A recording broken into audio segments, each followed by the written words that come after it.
Hello दोस्तों, retro reel India channel में आपका स्वागत है। ये डायलॉग तो आपको याद ही होगा।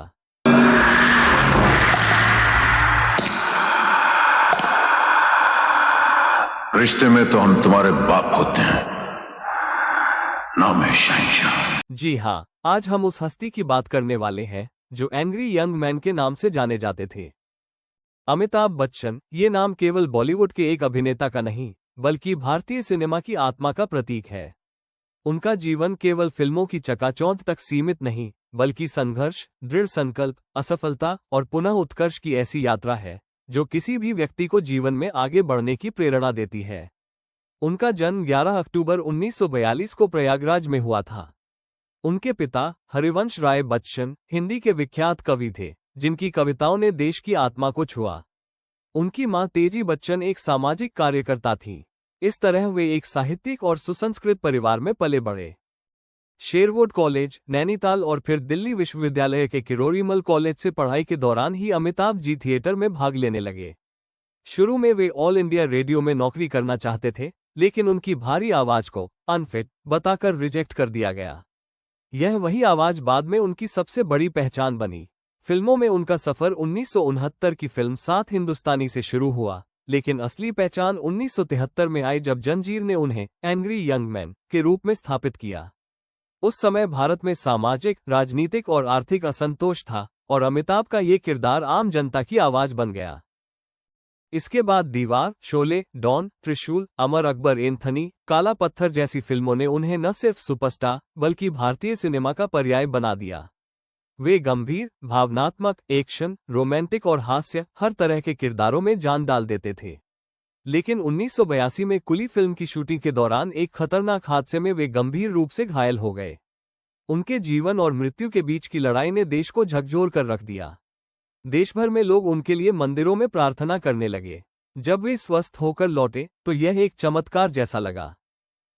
इस घटना के बाद उन्होंने राजनीति में कदम रखा और 1984 में इलाहाबाद से लोकसभा चुनाव जीता।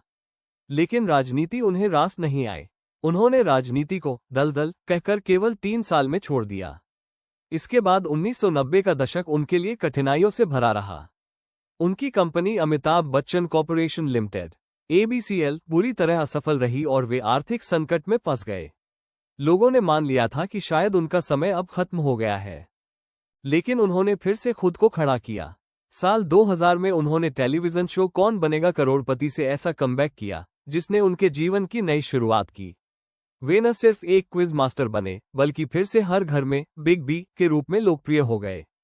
इसके बाद ब्लैक, पा, पिक्यू, पिंक, गुलाबो सिताबो जैसी फिल्मों में उनके अभिनय ने साबित किया कि उम्र सिर्फ एक संख्या है।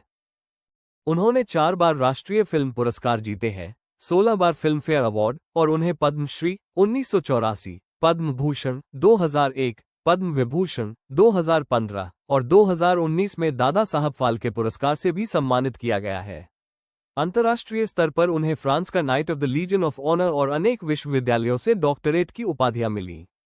उनकी लोकप्रियता का आलम यह है कि उनके मोम के पुतले दुनिया के कई मैडम टूसॉड्स म्यूजियम में रखे गए हैं। आज भी वे न केवल फिल्मों में सक्रिय है बल्कि सोशल मीडिया पर भी बेहद लोकप्रिय है। वे हर दिन ब्लॉग लिखते हैं, फैंस से जुड़ते हैं और युवाओं को मेहनत, विनम्रता और निरंतरता का पाठ पढ़ाते हैं। उनका जीवन हमें ये सिखाता है कि सफलता और असफलता दोनों अस्थायी है। जो चीज आपको टिकाती है वह है आपकी मेहनत, ईमानदारी और आत्मविश्वास। अंत में बस इतना कहना चाहूंगा कि अमिताभ बच्चन एक अभिनेता नहीं बल्कि एक विचारधारा है। वे हमें ये सिखाते हैं कि चाहे जीवन में कितनी भी बार गिरना पड़े, उठने की ताकत और जज्बा कभी नहीं छोड़ना चाहिए। वे अपने आप में एक संस्था है, एक युग है और भारतीय सिनेमा का सबसे चमकता हुआ सितारा है जिसे देखने के लिए नजरों की नहीं, दिल की जरूरत होती है। आपको हमारा ये वीडियो कैसा लगा कमेंट में जरूर बताएं और ऐसे ही वीडियो देखने के लिए हमारे चैनल को सब्सक्राइब करें और दूसरों के साथ शेयर करें। धन्यवाद।